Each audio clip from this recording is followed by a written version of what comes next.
ఏపీలో ఖాళీ అయిన రాజ్యసభ స్థానానికి నామినేషన్ దాఖలు చేశారు బీజేపీ అభ్యర్థి పాక సత్యనారాయణ.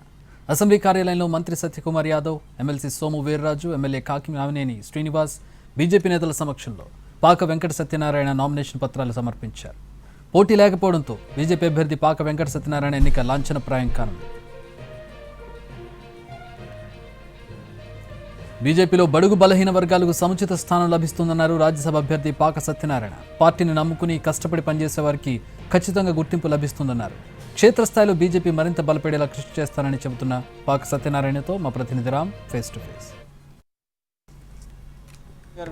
ఆయనతో ఒకసారి మాట్లాడే ప్రయత్నం చేద్దాం. సార్, రాజ్యసభ సభ్యుడిగా మీకు అవకాశం ఇచ్చింది పార్టీ, దీని మీద మీరు ఎలా చూస్తారు? ఈ అవకాశాన్ని ఏ రకంగా వినియోగించబోతున్నారు? పార్టీలో నాకు ఐడియాలజీ మీద ఉన్నటువంటి అవగాహన కానీ, పరిపాలనకు సంబంధించినటువంటి మేనిఫెస్టో రూపకల్పనలో నాకున్న భాగస్వామ్యాన్ని బట్టి కానీ, నా అనుభవాన్ని ఉపయోగం ద్వారా ఈ యొక్క రాష్ట్రంలో పార్టీని బలోపేతం చేసేటటువంటి అవకాశం ఉంటుందని చెప్పి కేంద్ర నాయకత్వం భావించి రాష్ట్ర పార్టీ చేసినటువంటి సిఫార్సుల మేరకు ఈరోజు నాకు ఈ పదవిని కట్టబెట్టారని చెప్పి నేను అనుకుంటాను. సార్, బీసీలని పర్టికులర్గా బీసీలకి ఎక్కువ అవకాశాలు వస్తున్నాయి, అలాగే బడుగు బలహీన వర్గాలకు కావచ్చు.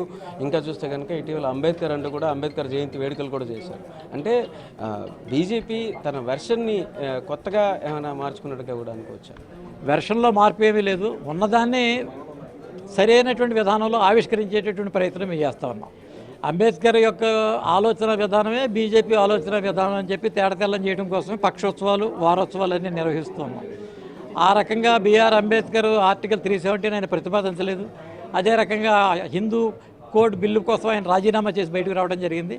ఆయన ఏదైతే డిఫర్ అయ్యి కాంగ్రెస్ పార్టీ యొక్క విధానాలతో వ్యతిరేకించాడో వాటిని అన్నింటినీ కూడా అమలు చేస్తున్నటువంటిది ఈరోజు ఈ యొక్క భారతీయ జనతా పార్టీ, నరేంద్ర మోడీ గారి నేతృత్వంలో భారతీయ జనతా పార్టీ అన్ని వర్గాల్ని కలుపుకుంటూ వెళ్ళేటటువంటి ప్రయత్నం జరిగేటటువంటి.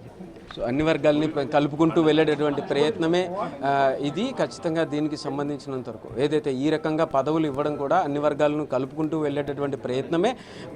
ఈ క్షేత్రస్థాయిలో బలోపేతానికి కూడా ఈ రకమైనటువంటి నిర్ణయాలే పనిచేస్తున్నాయి అని చెప్పేసి పాక సత్యనారాయణ చెప్తున్నారు. కెమెరా పర్సన్ రెడ్డితో రామ్, ఎన్టీవీ, విజయవాడ నుంచి.